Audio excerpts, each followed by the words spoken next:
আমাদের পাম্প মালিক পাম্প আছে আমাদের এখানে 22টা না 22টা। আমরা প্রত্যেক পাম্প মালিককে এখানে আসার জন্য আমাদের থানার ওসি সাহেবরা মানে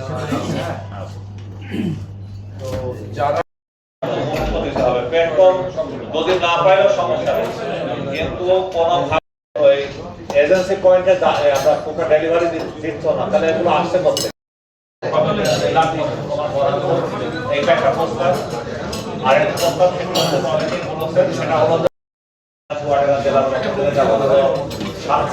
জেলার কার্ড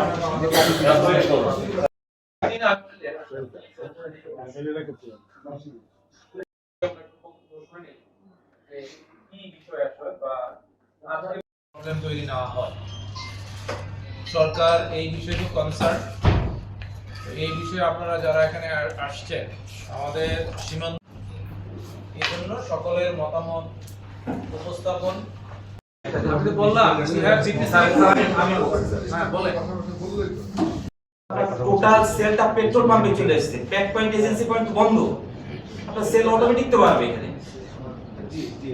স্যার আমি আপনারা বলছিলাম স্যার 3 বছরের কিন্তু ওয়ার্ক করছে, নট 1 বছরের স্যার। আপনি পদ্মা মেঘনা যমুনা এটা কথা বলেন স্যার, 3 বছর আলোচনা সঠিক আছে। আমাদের সম্মানিত পুলিশ সুপার মহোদয় যে দায়িত্ব পালন করার কথা বলেছে সেটা করলে পরে মোটামুটি একটা পর্যায়ে যাবে, কিন্তু আসল যে জায়গা সেটা হলো কি পরিমাণ তেল আমাদের ডিপো থেকে আমাদের চাহিদা বা আসছে। স্যার আমার 3 দিন 4 দিন করে বন্ধ থাকে। আমার বাপের খরচ দেখেন বোতলে এবং কন্টেনারে চাষিরা কিভাবে তারা করছে। তেল আসছে খুলনা বা যশোরে তেল নিয়ে যাচ্ছে, কারা করছে? ড্রাইভার বা হেল্পাররা করছে।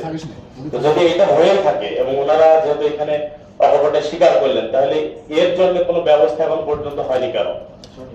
আমি মামলা দেব, আপনাদেরকে কথা দিচ্ছি। আমি মানে কিছুদিন সময়ের মধ্যেই, খুব স্বল্পতম সময়ের মধ্যে এই চুয়াডাঙ্গা শহরকে